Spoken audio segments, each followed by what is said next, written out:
Hello! Happy New Year mga kaibigan! Unang araw ng taon, bagong calendar, bagong simula, bagong pag-asa.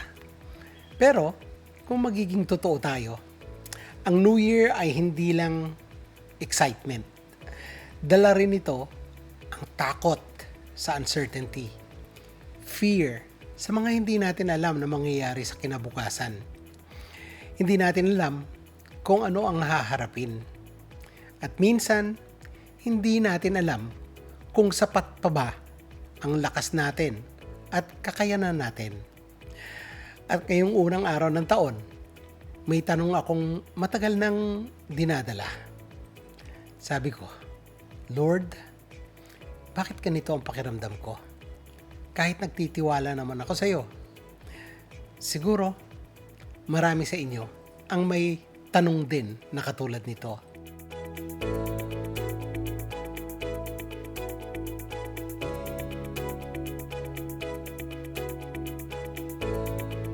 Hello my friends! Magandang araw sa inyong lahat. Ako po si Silver and welcome again sa ating Silver Lining Devotional kung saan ang mga kwento ng buhay, pag-ibig, pag-asa at pananampalataya ay pinakikinggan at pinaparamdam sa puso.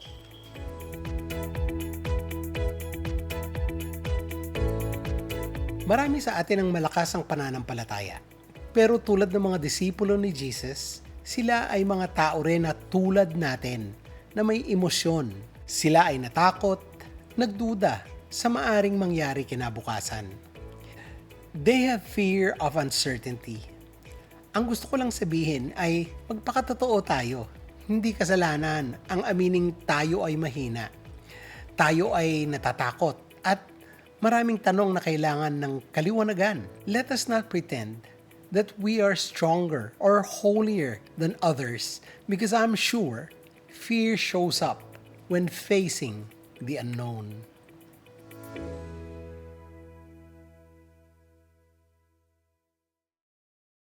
This year begins with mixed emotion for us as a family.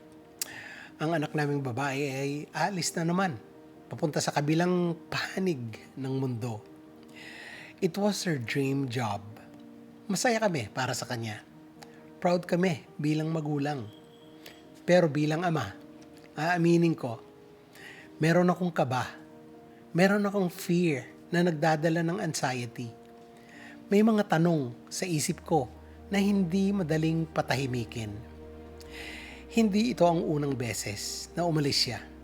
At tulad ng una at ikalawang beses, ako at si Tina, ang aking asawa, ay muling bumalik sa parehong sitwasyon. We are back on our knees to pray for our child. Balik sa panalangin, sa realization at pagtanggap na hindi namin hawak at kontrolado ang lahat. At dito ko tinanong ang sarili ko, bakit ganito pa rin ang pakiramdam ko? Bakit parang may takot pa rin? Nangangamba at nag-aalala kahit alam kong faithful ang Diyos. God had shown us in the past how He took care of my daughter, how He provided, how He molded her to be a courageous and strong woman in a foreign land. Pinakita sa amin ang kamay ng Diyos sa buhay ng aking dalaga. Pero bakit meron pa rin itong pakiramdam ng fear? And then, I realized, hindi ito dahil sa kulang ang pananampalataya ko. Hindi ito dahil mahina ako. Ito ay dahil mahal ko ang anak ko. This is happening because love always exposes our limits. As a father, we, fathers, kayong mga nakikinig na mga tatay, we are designed to protect our children, our family. Gusto kong protektahan ang anak ko. Palagay ko, lahat naman tayong mga ama gustong protektahan ang kanilang mga anak. We are designed to provide, to stay near. Ako, gusto kong siguraduhin ang kaligtasan niya and watch over our kids. Ang pagmamahal, kapag totoo, laging may kasamang vulnerability. At kapag mahal mo, mararamdaman mo kung gaano ka kalimitado. The realization hurts because it strips us of control. And control is often where our sense of safety hides. At doon nagsisimula ang takot. Pag alis ng anak ko, God is gently reminding me of something very humbling. There are places your love cannot reach, but God's presence is already there. I realized God is not taking my daughter away from me. He is entrusting her to Himself again. Tulad ng nasabi ko in the beginning, hindi ito yung first time na umalis ang anak ko. And every time, God has been faithful. So bakit parang ang bigat pa rin? Because faith is not stored like a savings account. It is renewed every season. Sabi sa Isaiah chapter 40 verse 31, "But those who hope in the Lord will renew their strength." Ang renew ay revival. Ang lakas na meron ka na ay muling pinapalakas, and then, doon sa katuloy na verse, ang sabi doon, "They will soar on wings like eagles. They will run and not grow weary. They will walk and not be faint." Ang context ng Isaiah 40:31 is about exhausted people. It's about the people who are not strong. Nasulat ang Isaiah 40 para sa mga taong weary, for those who were displaced, for those who were uncertain about the future, and for those who were asking, "God, do you still see us?" Earlier in the chapter, sabi ng Lord, "Why do you say, O Jacob, my way is hidden from the Lord?" Nasa verse 27 po yun. Does this sound familiar to you guys? Pumasok ang verse 31 as comfort. "Those who wait for the Lord shall renew their strength." Ang waiting dito ay hindi nangangahulugang passive. Ang ibig sabihin nito ay releasing control. Ibigay sa Diyos ang full trust. Siya na ang bahala at mag-submit ka na lang sa Kanyang authority. Trusting God without timelines. Sumandal sa Panginoon instead na ma-stress sa pag-aalala. Parang sinasabi ni Lord, "Alam ko anak, pagod ka na. You're tired of being strong. Let me carry what you can't." At dito, muli nating tandaan ang salita ng Diyos. Para sa ating mga umaasa sa Panginoon ay may marirenew at mapapanibagong lakas. Pagkatapos nito, sa sumunod doon sa verse, ang sabi, "They will soar on wings like eagles. They will run and not grow weary. They will walk and not be faint." Tulad kay Paul, na humingi ng healing sa kanyang thorn in the flesh. Naalala niyo ba ito? Yung kwento ni Paul? God did not answer the way Paul wanted. Instead, sinabi sa kanya ng Diyos, "My grace is sufficient for you. My power is made perfect in your weakness." This means God is not embarrassed by our anxiety. God is not waiting for us to man up.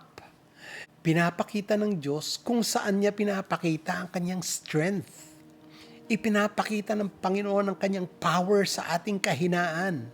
Parang sinasabi sa akin at sinasabi rin sa inyo na nanghihina ngayon, your weakness right now is not a problem to solve.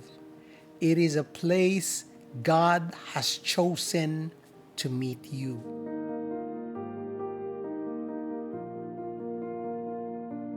Pero, bakit ngayon na magbabagong taon? Yung tanong na, why now, Lord? Why? Kasi, New Year exposes what we cannot plan for. Inaalaw ni Lord ang moment na ito sa bagong taon dahil meron siyang gustong i-reset sa ating mga puso. Ang sa akin, not my love for my daughter, dahil mahal na mahal ko naman siya talaga eh. But, nire-reset ng Diyos muli kung saan ko ipinagkakatiwala ang aking security. Gusto ng Diyos na ipaalala sa akin na ang seguridad ng aking anak, ng aking pamilya, ng aming health, ng aming finances, God is reminding where I should place my security. Para this year will not begin with, I know what's coming, kundi it will begin with, I know who is going ahead. So, para ma-renew ang aking lakas, I always have to remind myself, I'm not losing my daughter. I am placing her back into God's hand, consciously, intentionally, painfully, and lovingly.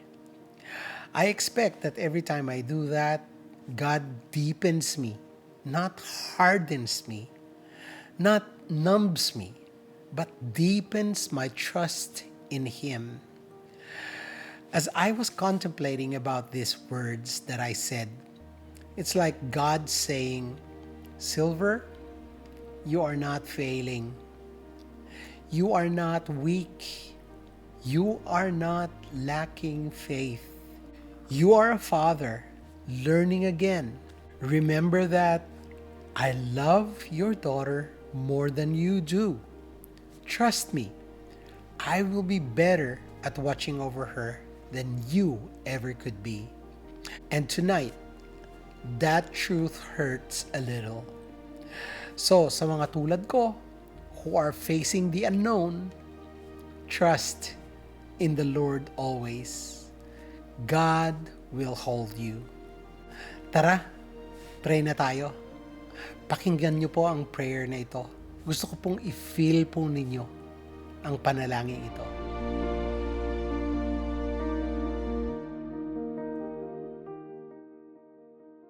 Holy Spirit, do it again for me. Heavenly Father, I thank you for the times you have visited me before I remember your goodness, your deliverance, your miracles, your provisions, and your power, Lord. Just as you parted the Red Sea for Israel, healed the sick, raised the dead, and poured out revival in the book of Acts, do it again for me. Psalm 77, verse 11, 12. I will remember the deeds of the Lord. Yes, I will remember your wonders of old. I will ponder all your work and meditate on your mighty deeds. Holy Spirit, breathe upon me again. Restore every area of my life that has grown cold, weak, or weary. Rekindle my prayer life. Restore my joy and renew my passion for you, as David prayed in Psalm 85, verse 6. Will you not revive us again, that your people may rejoice in you? Lord, I cry out, revive me again. Holy Spirit, just as in Acts chapter 2, when the Spirit came like a mighty rushing wind and filled the disciples with boldness, I ask you, fill me again with fire. Let miracle signs and wonders follow me. Heal my body, restore my family, open doors of breakthrough, and let testimonies flow in my life. Acts 4 verse 31 says, they were all filled with the Holy Spirit and spoke the word of God with boldness. Lord, fill me again and use me for your glory. Holy Spirit, do it again for me in the place of deliverance. Break every chain, destroy every yoke, silence every voice of the enemy. Just as Paul and Silas prayed and sang in the prison, and the doors open. I declare every prison door in my life shall open again now. Holy Spirit, release me into freedom once more in Jesus' name. Father, you said in Joel 2 verse 25, I will restore to you the years that the locust has eaten. Holy Spirit, restore everything I lost in past seasons, opportunities, health, joy, peace, relationships, favor. Let them come back again. Let my latter days be greater than the former in Jesus' name. Holy Spirit, I declare boldly, you did it before, you will do it again. You healed me before, you will heal me again. You lifted me before, you will lift me again. You opened doors for me before, you will open them again. You provided for me before, you will provide for me again. You fought for me before, you will fight for me again in Jesus' name. Hebrews 13:8. Jesus Christ is the same yesterday, today, and forever. I stand on your word. I will not give up. I will not faint, and I will not be ashamed. I believe it. I declare it and I receive it. Holy Spirit, do it again for me. In the mighty name of Jesus, I pray. Amen.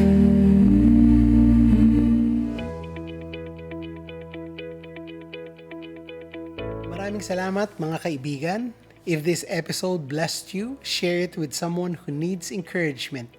Baka ito na ang sagot sa prayer nila. You can follow and join my journey by subscribing to Silver Lining.